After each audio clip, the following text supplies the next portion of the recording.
नमस्कार, मैं हूं पवन त्यागी। साउथ अफ्रीका के ब्रिक्स सम्मेलन में हमारे देश के प्रधानमंत्री नरेंद्र मोदी और चीन के राष्ट्रपति शी जिनपिंग की मुलाकात हुई। इस मुलाकात में दोनों देशों में शांति कैसे रहे, इसको लेकर चीन के राष्ट्रपति ने चिंता व्यक्त की और उन्होंने कहा कि दुनिया में शांति के लिए और तरक्की के लिए हमें दोनों को द्विपक्षीय वार्ता पर ध्यान देना चाहिए और बॉर्डर पर जो तनाव है लद्दाख में उसको कैसे कम किया जाए, इस पर बात करनी होगी। इस प्रपोजल को मोदी जी ने स्वीकार कर लिया और अब इसके बाद ये माना जा रहा है कि जो पिछले 3 साल से लद्दाख एरिया में जो तनाव चल रहा है, गलवान घाटी पर जो झड़प हुई थी जिसमें 20 हमारे वीरगति को सैनिक प्राप्त हुए थे वीरगति को, उसके बाद जो लगातार वहां सेना का जमावड़ा चीन की तरफ से लगाया गया, दूसरी तरफ भारत ने भी मोर्चा संभाला और वहां पूरे एरिया में जितने चीन के सैनिक हैं कहीं उससे ज्यादा भारत के सैनिकों को भारत की फौज ने तैनात किया है। उसके अलावा वहां राफेल जैसे फाइटर प्लेन, चिनूक जैसे हेलीकॉप्टर और T-90 जैसे टैंक भी तैनात कर दिए गए हैं। बेशक पर्वतों की ऊंचाई कितनी क्यों ना हो, इस तैयारी को देखते हुए चीन को यह दिख गया कि यह बदलता हुआ भारत है जो आज झुकने वाला नहीं है और ना ये रुकने वाला है।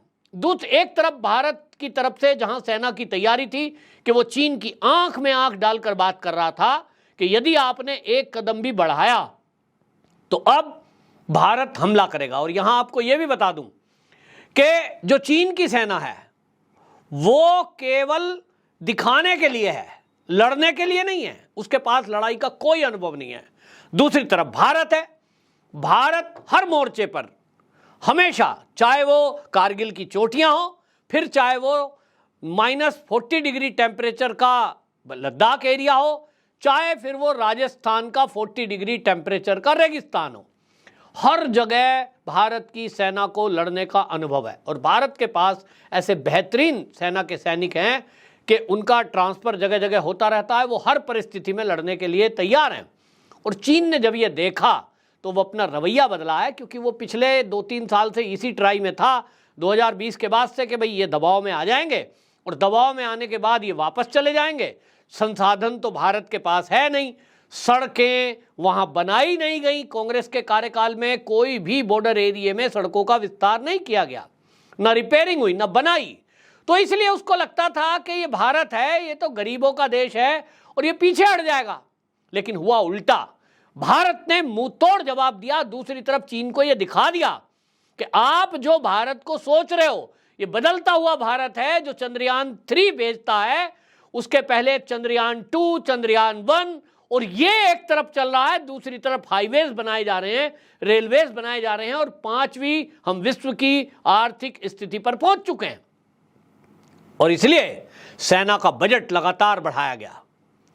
आपको बताएं कि राफेल खरीदे गए और हेरान ड्रोन खरीदे गए, वो सब की सब तैनाती उसी एरिया में की गई जहां ये चीन की हैंकड़ी चल रही थी। और इसलिए चीन ढीला पड़ गया। उसको लगा कि S-400 प्रणाली केवल उसके पास है तो वो रूस से हमने भी ली।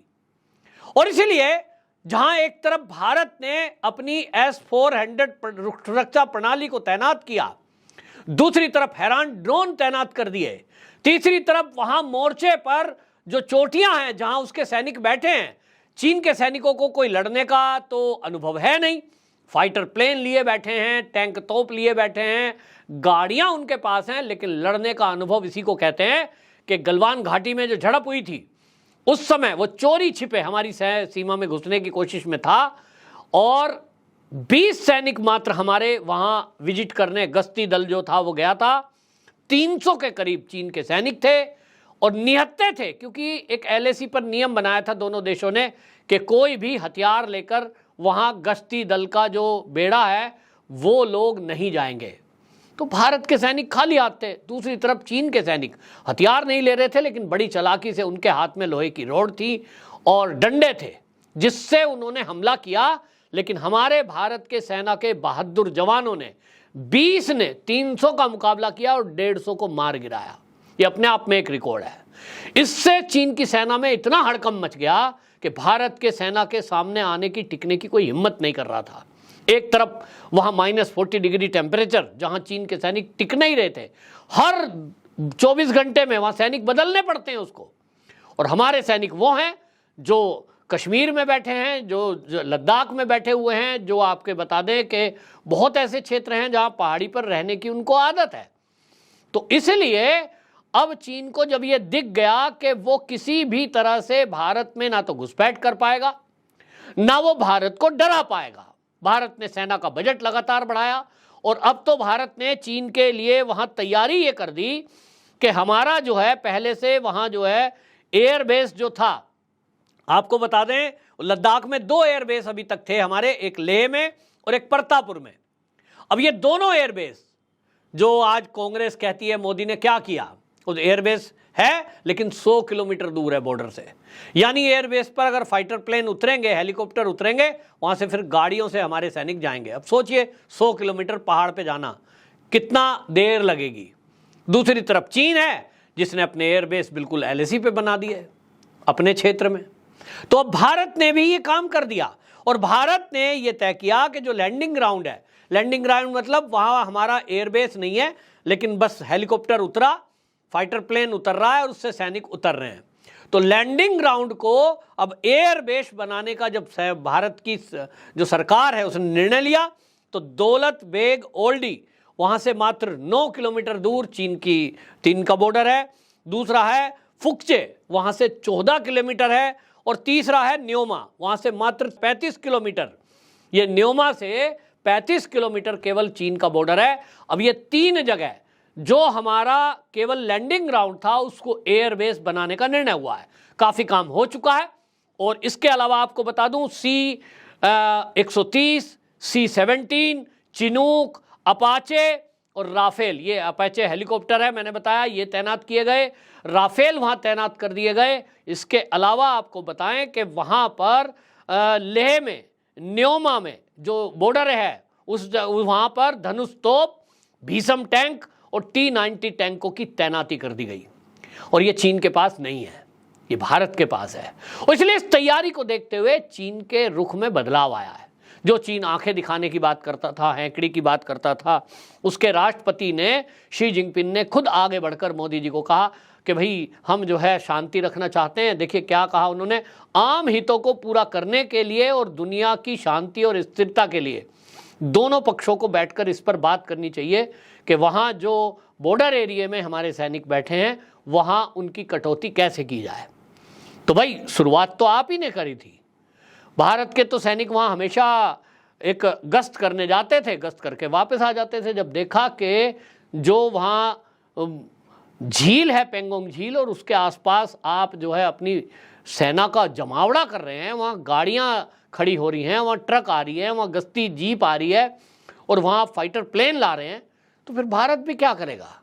आपको ये लग रहा था कि भारत की सरकार जो है वो बजट नहीं दे पाएगी। भारत तो आप ही के पैसे से चल रहा है। भारत की मोदी सरकार ने ये दिखा दिया कि ये आत्मनिर्भर भारत का प्रण लिए हुए भारतीय हैं, जिन्होंने जहां एक तरफ अब चांद पे कदम रख दिए हैं, वहीं दूसरी तरफ आपको बता दें कि अपना खुद का हमने शिप बना दिया है, वहीं अपने पनडुब्बियां अपनी बना दी हैं, फाइटर प्लेन अपने बना रहे हैं, हम खुद की राइफल निर्माण कर रहे हैं, खुद के टैंक बना रहे हैं। और हमारे यहां गांव-गांव के अंदर देश की रक्षा के लिए, सेना में भर्ती होने के लिए, अगर आप देख लीजिए कि अगर 1000 वैकेंसी निकाल दी जाए कि सेना में भर्ती है, 1000 युवकों की भर्ती करनी है, तो वहां 10 लाख की भीड़ आ जाती है। 10 लाख युवक आके खड़ा हो जाता है, हम जाएंगे देश की सेना में रक्षा करने के लिए देश की। ये देशवासियों का जज्बा है। दूसरी तरफ चीन की हालत यह है कि वहां जो युवा हैं उनके लिए, क्योंकि सेना में जाना कंपलसरी है, रूल बना रखा है, तो वो डरते डरते डरते जाते हैं और अपने 4 साल उनको कंप्लीट करके बड़ा भगवान का नाम लेते हुए वहां से छोड़ के भागते हैं। उनको लगता है किस तरह से अपना टाइम पीरियड पूरा करें। और यहां उल्टा है कि यहां अग्निवीर योजना आती है, जिसमें यह कहा जाता है कि आपको 4 साल सेवा देनी है, उसके बाद आपको अन्य जगह ट्रांसफर कर दिया जाएगा, 25% केवल सेना में भर्ती होंगे। इसको लेकर हंगामा हो जाता है कि हम तो परमानेंट भर्ती होना चाहते हैं, मातृभूमि की रक्षा करना चाहते हैं, क्यों हमें निकाल रहे हो, हमें नहीं जाना घर। देखिए यह है जज्बा।